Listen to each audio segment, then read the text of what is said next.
What's up, everybody? My name is Tucker. In today's video, we're going to be talking about, are the Phoenix Suns actually frauds? Their title run from last year. If you enjoyed the video, leave a like rating on it. Check out my socials up there, and let's go ahead and get started. Okay, so this case for Phoenix not being a real legitimate contending team is a very, very interesting one, because we go into last year, we know they've made the acquisition of Chris Paul. We know Chris Paul wanted to go to Phoenix. He felt like he could elevate them to a really good playoff team, potentially a championship contending team. He turned out to be right, but even Phoenix as an organization wasn't sure they were ready to make that kind of investment in Chris Paul to elevate their team, and ultimately it worked out wonderfully for them. They had the second best record in the league last year, made multiple videos about why I like them as a team.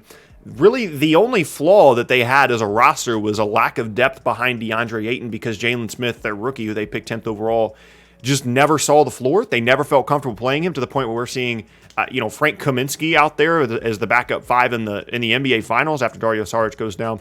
But apart from that, they had a lot of really good players, lots of depth, two great perimeter playmakers, and then Ayton and Bridges specifically really developed into nice young players. Cam Johnson contributed as well.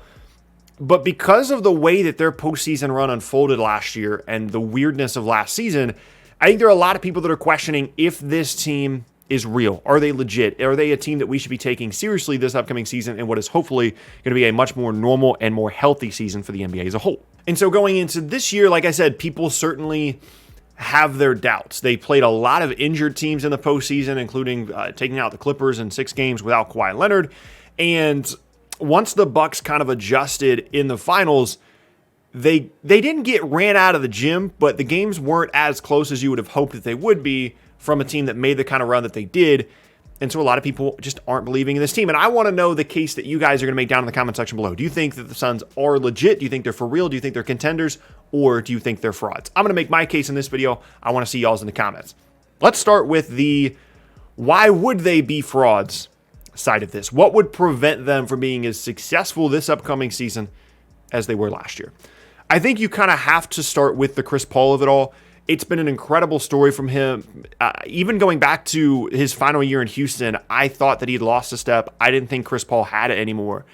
And, the redemption arc of his story has been told over and over again, so I don't really need to rehash it. But at some point, things are going to fall apart for Chris Paul. At some point, he can't stave off the effects of getting older anymore. And that can manifest itself either in him suffering an injury, having some nagging injuries, or just simply not being as effective. And if that happens this year, there's no way that the Suns can overcome that. The young guys can get better, Booker can be better, but there's no way they are a contending team, in my opinion, if they're not getting an all-star level play out of Chris Paul. And it's very, very possible that this season is the season that regression does occur. Also, if you're thinking back to last year, in multiple different ways, it was a weird season. Phoenix stayed relatively healthy. A lot of other teams didn't. There was a lot of protocol issues, something that Phoenix largely avoided. And again, in the postseason, they played a lot of injured teams. You could make the case that they would have just lost in the first round if Anthony Davis had never gotten hurt and LeBron was fully healthy. Now, there's a lot of what-ifs you can go and look at throughout NBA history of teams that went on to win titles. And you could talk about the what-ifs of this and that, and, if they did or didn't get hurt. Yeah, you can make that case for a lot of teams, but for Phoenix, it's especially profound given how quickly they rose to a contender and their run of the finals in terms of the teams that they played and the relative health of those teams. Also, you can make the case that this year, the conference is just better. The Lakers specifically, again, you go back to last year, even with that team, they probably would have beaten Phoenix in the first round in most people's estimation if they were fully healthy. Now, in a lot of people's estimation, they are better, adding Russell Westbrook, a lot of the veterans that they've added. The conference in general could just be better, and that could be, a pretty significant swing for their season. Now, I don't really think there's an argument to be made that they're not going to be a good team. It's just, are they going to be contenders or not? I don't think there's any way that even if Chris Paul does take a step back, they're still going to be a good team. I think they've proven that, and they have the playoff experience now to back it up. But them as a contender, it can be a difficult case to make.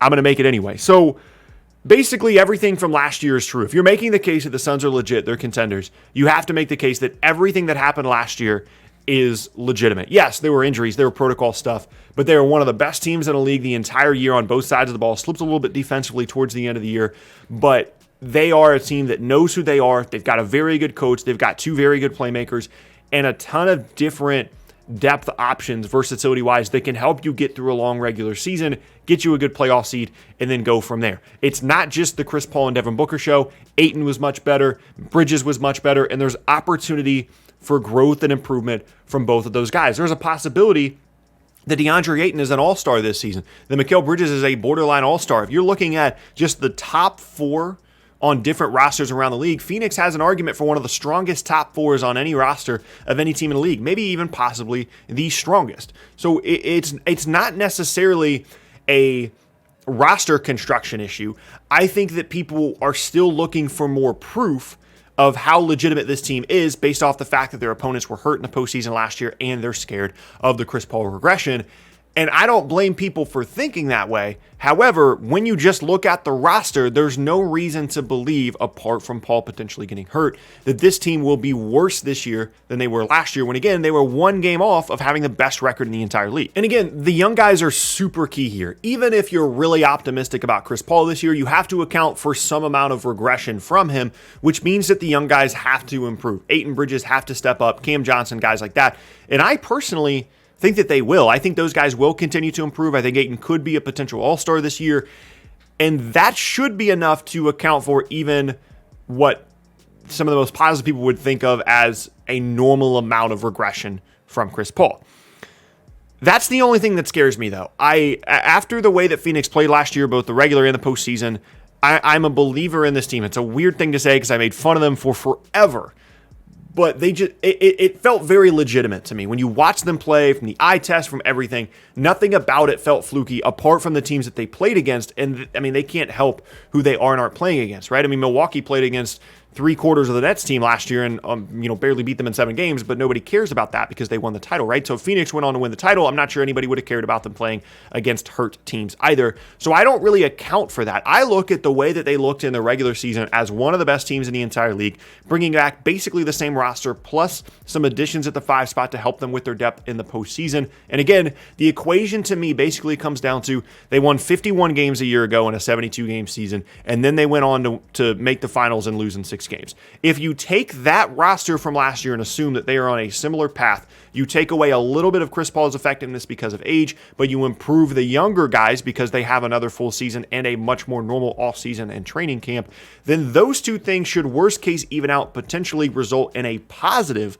overall for Phoenix, which should make them worst case the same team as last year, but potentially even better.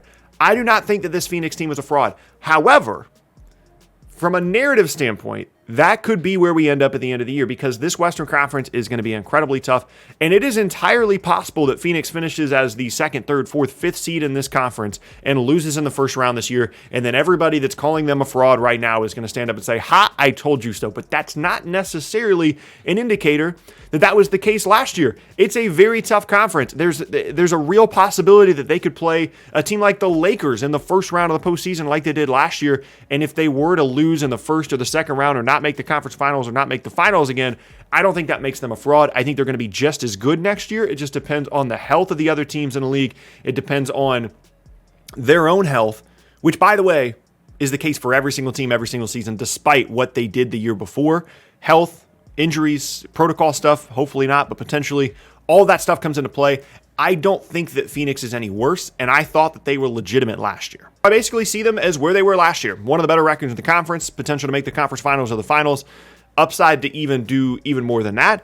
And the things I'm keeping an eye on are Ayton and Bridges' development, how much better they look, how much more are they contributing in the regular season. Does their offense increase during the regular season, or are they still relying a lot on Paul and Devin Booker? And then, of course, the health of Chris Paul. If there's a debilitating injury or a nagging injury or he just doesn't look like the same guy, then I'll start to get very, very concerned. But based off what I saw from Devin Booker in the Olympics and all of these guys in the finals, I have no real reason, apart from some of the narrative stuff that people continue to bring up, that Phoenix will be worse this year than they were last year, and I'm excited to see. We are actually very close to basketball coming back, by the way. I think we're like 6 weeks away, something like that. It's really not that far away. I'm excited to see what Phoenix has to offer this season, but that is going to be the end of today's video, and I thank you guys very much for watching. Once again, my name is Tucker. If you missed any of my previous videos, check out the boxes on screen. Check out my socials in the description as well. Hope you guys have an awesome rest of your day, and I will see you all next time.